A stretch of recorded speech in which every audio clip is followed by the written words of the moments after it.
एक चुटकी सिंदूर की कीमत ये गद्दार पाकिस्तान और ये बुज़दिल आतंकवादी क्या जाने, पर नरेंद्र मोदी जी ये जानते थे और इसीलिए उन्होंने नाम रखा ऑपरेशन सिंदूर, जिसे सुन के सबकी भावनाएं जाग उठी और प्रधानमंत्री से हमारी उम्मीदें बहुत ज्यादा बढ़ गई। सर, कहानी बहुत अच्छी बनी, पकोड़े बहुत अच्छे बने, लेकिन सरसों की जगह केरोसिन तेल डाल दिया, बस यही हो गया। और आज के होम मिनिस्टर बोलছিলেন যে आए तो क्या हुआ, आ गए तो आ गए। सर, हम बोलेंगे कि आपने घर में घुस के मारा तो आप बोलेंगे देश प्रेमी। हम पूछेंगे कि आतंकवादी कहां से आए तो आप बोलेंगे देशद्रोही। हम बोलेंगे वाह मोदी जी वाह तो आप बोलेंगे देश प्रेमी। हम बोलेंगे नरेंद्र मोदी जवाब दो तो आप बोलेंगे देशद्रोही। ऐसा नहीं होता सर, ऐसा नहीं होता। सही है सर, आपके और हमारे बोलने से कुछ जाता भी नहीं आता भी नहीं। आपने ईंट का जवाब ईंट से दिया, देश चाहता था कि आप ईंट का जवाब पत्थर से दें। पहले बोलते हैं कि पीओके हमारा है, लेके छोड़ेंगे, आज बोल रहे हैं डे वन से हम तो नॉन एस्केलेटरी है। वो मारेंगे तो फिर हम मारेंगे, फिर वो मारेंगे, फिर हम मारेंगे, वो 2 मारेंगे हम 10 मारेंगे, वो 26 मारेंगे हम 100 मारेंगे। उरी होगा, बालाकोट होगा, पुलवामा होगा, उसके बाद और कोई अटैक होगा, फिर पहलगांव होगा, फिर ऑपरेशन सिंदूर होगा, सिलसिला चलता रहेगा, जान जाती रहेगी। राजनाथ जी कल बोल रहे थे सर के युद्ध उन्हीं के साथ होता है जो आपके बराबर हो। इसमें बराबरी की कोई बात नहीं है। श्री राम और रावण क्या बराबर के थे क्या? नहीं थे ना। धर्म पे अधर्म की बात होती है, न्याय पे अन्याय की बात होती है, ऐसे नहीं होता सर।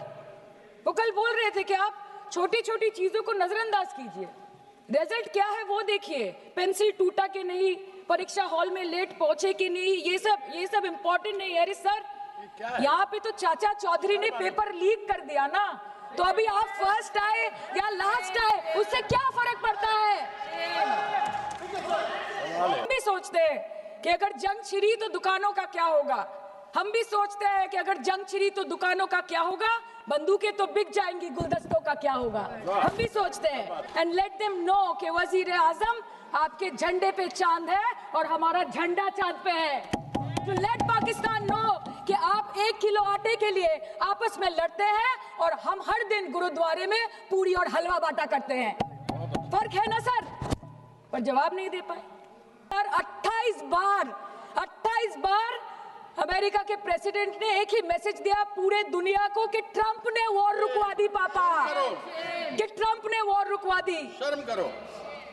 होम मिनिस्टर बोल रहे थे ना सर आज कि मानिक शाह जी ने बोला that Bhutto made Indira Gandhi.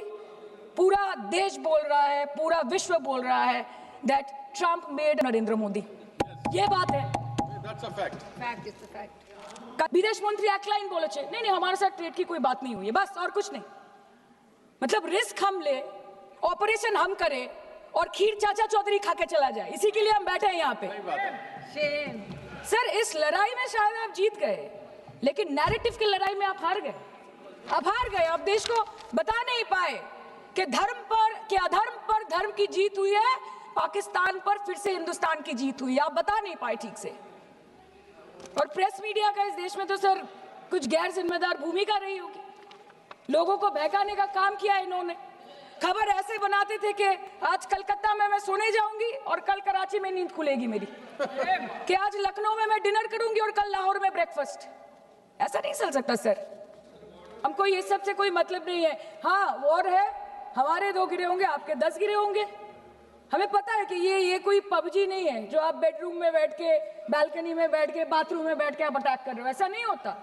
We are responsible people, but आपको ये भी समझना पड़ेगा sir that Indians need transparency and accountability. They need their leader, their prime minister to stand up and speak. 124 बार मन की बात हो गई, 125 बार हो जाती ना, उसमें कौन सी बड़ी बात है? और आप बोल रहे हैं कि हम आपको सवाल न करें।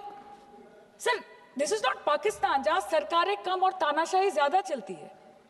ये भारत है, यहाँ पे अगर रूलिंग पार्टी देश चलाए तो ये सत्ता विपक्ष से चलती है, हम जानते हैं। और ये पाकिस्तान का पार्लियामेंट नहीं है जहाँ पे 26 और 27 लोग मारे जाने पे उनके मौत का जश्न मनाया जाता है, और जहाँ पे पॉलिटिशियंस और आर्मी चीफ और टेररिस्ट को अपने जन्मदिन, अपने शादी और अपने मैयत में देखा जाता है। ऐसा नहीं होता है।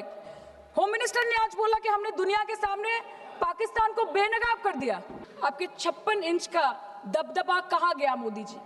नहीं, कल अनुराग जी बोल रहे थे कि हम किसी के पास सहयोग मांगने नहीं गए, हम विवरण देने गए थे कि हम कैसे जीते। खुद का ढिंडोरा क्या पीटना? पूरा देश देख रहा है, पूरा विश्व देख रहा है। पराक्रमी बने, विजयी बनेंगे लोग बोलेंगे ना, आपको जाने की क्या जरूरत है इतने सारे जगह।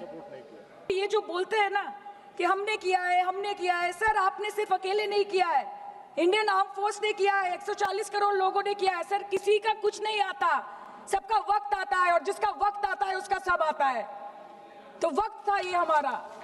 आप बोलते हैं ना कि ममता दीदी बांग्लादेशियों को बंगाल में घुसाती है, तो बॉर्डर में आतंकवादियों को कौन घुसा रहा है, इसका जवाब आपको देना पड़ेगा कि वो भी वही कर रही है, कि वो भी ममता दीदी भी कर रही है। सामने इलेक्शन है, वो भी आप बोल सकते हैं।